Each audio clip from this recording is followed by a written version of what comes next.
Huge day in the NBA, day one of NBA free agency. And of course, point guards were always going to be the big news of the day. And the biggest of them all was Kyle Lowry. So a huge day for the Miami Heat. And Pat Riley to land both PJ Tucker on a pretty cheap contract and Kyle Lowry, and also extending Jimmy Butler. So let's just start there. How good are the Heat? Where are the Heat in the East? I would say the Nets are first still. Second would be the Heat over the Milwaukee Bucks. And then the Philadelphia 76ers. And the Sixers, of course, still have Ben Simmons. They could probably leap the Heat and be second. I don't think anyone is going to get to where the Brooklyn Nets are. But the reason why I put the Heat second and not yet good enough to win the East is because I don't think the Heat have that number one, that 1A superstar that's going to be, good enough to sort of carry a team to an actual championship. Jimmy Butler is not that guy. Jimmy Butler is their best player, but Jimmy Butler we saw in the bubble against the LA Lakers. You remember him slumped over. He was giving it his all, but it still wasn't good enough. And so what did they really do adding Kyle Lowry? I think that Kyle Lowry is a little bit past, well, obviously he's past his prime, but I just don't look at getting Kyle Lowry. Re-signing Duncan Robinson was great, but I just think it adds a little more depth. That's all. Elite depth. But as long as Jimmy Butler is your number one player, I think that they'd still need like some sort of real superstar, one of the top, 5 best players in the league. Jimmy Butler may be top 10, but he's not a Kawhi Leonard. He's not a Giannis Antetokounmpo. He's not a Kevin Durant. He's not a LeBron James. So even though you get Kyle Lowry, maybe the biggest name in free agency, you still aren't good enough to win a championship if you're the Heat, which is fine. There's still some more moves to be made, I guess. We haven't heard about DeMar DeRozan yet. I'm not saying he would put them over the top, but I think that that's kind of my reaction for the biggest news, which was Kyle Lowry. Then Chris Paul goes back to the Phoenix Suns, which is great. I'm so glad that they did the right thing, paid him and kept him there. Robert Sarver, the owner, would have just been, there would have been a riot out of town getting him to sell the team if he didn't pay Chris Paul. I just don't want Suns fans to get their hopes up, like because we get Chris Paul back and we run it back, that they are going to go back to the finals. I'm not putting an asterisk on what they did, but the fact is that the Phoenix Suns, every single round, either the opponent didn't have their best player or their second best player. And that's not good. Starting with the LA Lakers, missing Anthony Davis. Second was the Denver Nuggets, missing Jamal Murray, even though very impressive that they swept the Denver Nuggets. And that's amazing. Round 3, not having Kawhi Leonard against the Clippers. And then you get to the NBA Finals. And the Bucks, after 2 games, made them look what we were all afraid of with the Suns, is that the Suns looked inexperienced. They looked young. And so even though they get Chris Paul back, and that's amazing, I'm just not looking at this as, okay, they're going to be back to the finals or even necessarily the Western Conference Finals. The one good thing, if you're a Suns fan, they have youth on their side. Devin Booker's going to grow. Mikal Bridges is going to grow. DeAndre Ayton's going to grow. Chris Paul coming back is huge for DeAndre Ayton. It's huge for most players, but DeAndre Ayton specifically. Mike Conley going back to the Jazz, gigantic. I feel like it's really underrated how good Mike Conley was last year. He was an all-star for the first time, but I know he got in as an injury replacement. He was totally deserving. Donovan Mitchell went out for all those weeks, maybe 2 months, and Mike Conley kept them at that number 1 seed. Mike Conley was their best player over Donovan Mitchell on some nights. If they're so far over the salary cap, if they would have lost Mike Conley, the Jazz couldn't have gotten him back. So this is a huge, huge get for them, and I think it's really underrated. Talking about the Lakers, they lose Alex Caruso, which is fine. We knew because of their cap situation, the Lakers had to lose Caruso or Talen Horton-Tucker. And even though Caruso's a little further on in his development, I think we all know that Talen Horton-Tucker, with yet another year of development, is going to have a higher ceiling than Caruso as soon as this coming year.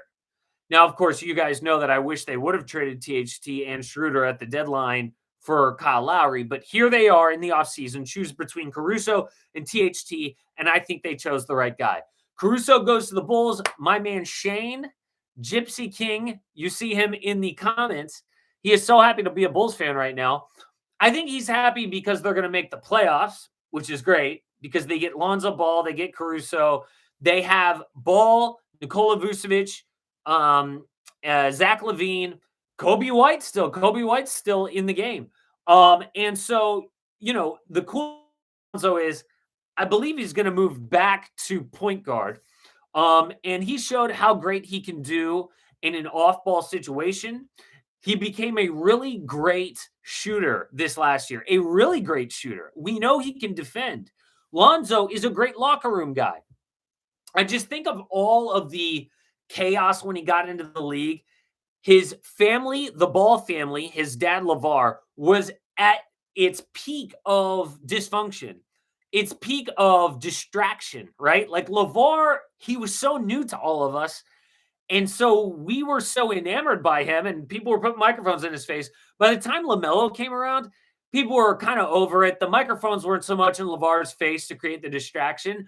I feel like Lonzo took the bulk of that Ball family distraction.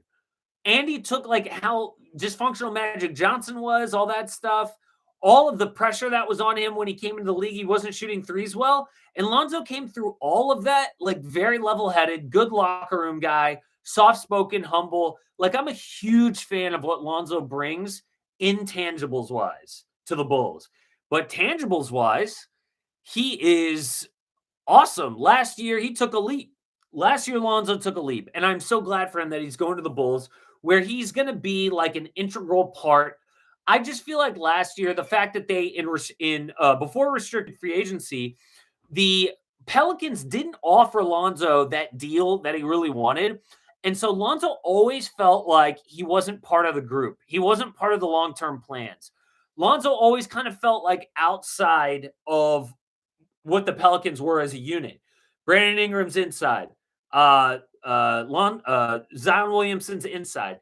It kind of felt even at times like, oh, Jackson Hayes is really a part of this team, right? He may not be because he just got arrested, but Lonzo kind of felt outside. I'm so glad he's going to be a part of like a core, right? So Nikola Vucevic, Zach LaVine, Kobe White, Lonzo Ball. I'm really looking forward to what they're going to do. They're going to be a fun team to watch, an easy team to root for. I love Billy Donovan as a head coach. Let's talk about the Cavs keeping Jarrett Allen for 5 years, $100 million. Kind of looks like a head scratcher on the surface, right? But because they have Evan Mobley, who they just drafted at number 3 overall. Evan Mobley, a 7-footer, is their center of the future. So why would you keep Jarrett Allen for 5 years, $100 million if you already have your center of the future who also plays in the paint? For 2 reasons. Number 1, Evan Mobley has a little bit of range and he can work on his threes. Number 2, Jarrett Allen is now a trade piece. All right. And so they can trade him this coming season, next season, whatever. But if they let him walk for nothing, he's out of their hands. He's no longer valuable to them. Now he's valuable either on the court or as a trade piece in the future. So, I think the Cavaliers were the big winners outside of the Brooklyn Nets and the James Harden trade, because the Cavaliers were the ones who basically sent out nothing and got a $100 million young player in Jarrett Allen. Like, that's unbelievable from Kobe Altman, GM. So for Altman to just let him go for nothing would have been a huge mistake. So I love what the Cavs did, giving him that 5-year, $100 million deal, even though they have Evan Mobley, because it's just smart basketball business, basically. And then we have the lesser signings like Will Barton, Jeff Green going to the Nuggets, which is actually a big deal.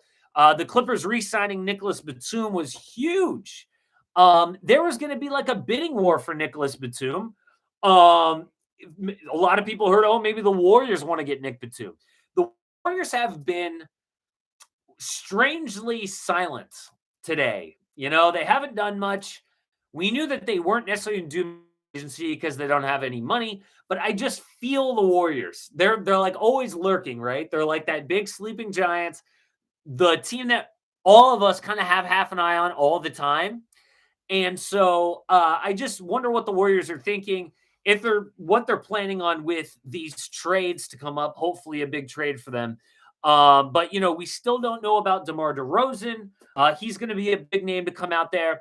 We still don't know about Patty Mills, who I think is really underrated. Patty Mills wanted by the Nets and the Lakers, and that's got to be a good feeling if you're Patty Mills, right? You're like, oh, okay, the two premier franchises in 2022 want me, and so Patty Mills.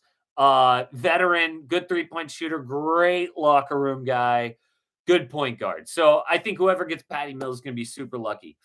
I think those are the big deals to react to, right? So far, huge day. Tomorrow, going to throw up obviously a video of all this more in depth. I hope this doesn't ruin tomorrow's video, but hopefully not. There'll be more news to react to. Now I'm going to look at any super chats and take some questions. And I saw a super chat earlier. Logan says, do Mavs have a legit chance of getting Kawhi? No, they do not. No. I think it's weird that Kawhi hasn't officially said what he's going to do. Actually, that is really weird that Kawhi hasn't done anything, isn't it? One report said Steph Curry, I believe, is going to sign that giant deal. I know that rookies signing their max rookie extensions have to wait until I just got something. Magic Johnson. No one cares. All right, who cares? Oh yeah, Wayne Ellington, who has a Kobe tattoo, by the way, is on the Lakers. Good for him. Gorgie Jang with the Hawks. No one cares. But anyway, yeah, Kawhi Leonard's a really interesting thing, Logan, because we haven't heard what Kawhi's going to do. Mark Stein, who's a very credible reporter, very credible, said that Kawhi will listen to other offers, which is huge. I would be a little nervous if I was a Clipper fan. Noble says, where do you think DeRozan will sign? Well, that's a great question. You got to look at, I feel bad for the Knicks. What did they get? Evan Fournier, Derrick Rose. So if you watched the Knicks offseason video, you knew that one that they could take was re-signing everyone. And so it's fine. Like, they re-signed everyone. And maybe they can use some of these guys in a trade later on. The Knicks can for Damian Lillard in the future, whatever it is. So that's fine that they re-sign their guys. But you're asking Noble about DeMar DeRozan. I brought up the Knicks because the Knicks had cap space. And if you teams with cap space, it was the Bulls. They did a sign and trade, so they still have some cap space for DeRozan. It was the Spurs. The Spurs could bring back DeMar DeRozan. I know that's not exciting. It was the Mavericks, who spent a lot of their money on Tim Hardaway Jr., but they still have some money left over. It was the Thunder. I don't know why DeMar DeRozan could go to the Thunder. I'm just thinking off the top of my head all of the teams who have cap space who might sign DeMar DeRozan. Bobby Portis stays with the Bucks. Yeah, I think Mr. Perez, that is not as big of a signing, really, as it feels, because I think Bobby Portis had some moments in the playoffs, and I think that every championship team has that like underdog guy who kind of does something that the fans love, but that really isn't meaningful from a basketball sense. That's kind of the feeling I get from Bobby Portis. Like, I feel like what he did in the playoffs last year was like going to be his career peak. So I'm not super excited about Bobby Portis returning. So anyway, any other questions you guys have? Yeah, Iguodala. Yeah, Warriors. Lakers, Miami finals, DeMar Lowry. Yes, that would be great. Casey, what are your thoughts on Udonis Haslem? Nathaniel, what happened with Udonis Haslem? Did he just retire? Probably. I mean, that would be it, right? That's the only thing. PJ Tucker is back on the Bucks. No, PJ is in Miami. I'm still not nervous, says Tim. All the teams, Knicks, Heat, Mavs, have blown their cap space, so they can't fit them. I reckon Kawhi's waiting to see if we can get DeMar, Reggie, etc. to work out numbers to re-sign. That's a great point. He could be doing that, and that would be a big get to get DeMar DeRozan, because we know he can play make. We know he can score very efficiently. He's just not a good defender, but he still would be, a big deal. All right, guys. So look, that was just my quick 15-minute reaction to day one. Again, gonna have. I'm just reading you guys' comments, wanting to. Go to the Cavaliers. I don't know. What about Dennis Schroeder? That's a great point. I think the problem with a lot of these guys is that they think they're going to make like 20 million a year because that's what it feels like. But then once all of these teams start spending all their money, these other players like Dennis Schroeder are like, wait a second, I thought I was going to get 20 million a year. Celtics traded Kemba to have Horford. Laughing my ass off. Yeah, that's true. And there's nothing wrong with that. They did a good job. Okay, yeah, guys, that was my reaction to day one. Just wanted to fill you guys in on what my thoughts are so far. Day two is tomorrow. A lot of news still to come down. Gonna make a day one more reaction in-depth video for tomorrow's video on the channel. AM Hoops Plus members, you guys are awesome. Our live reaction today on the app and in the community was fun as heck. And I appreciate you guys. And I will see you guys tomorrow at 5 p.m. Any AM Hoops Plus members, hit me up in the app. Appreciate it.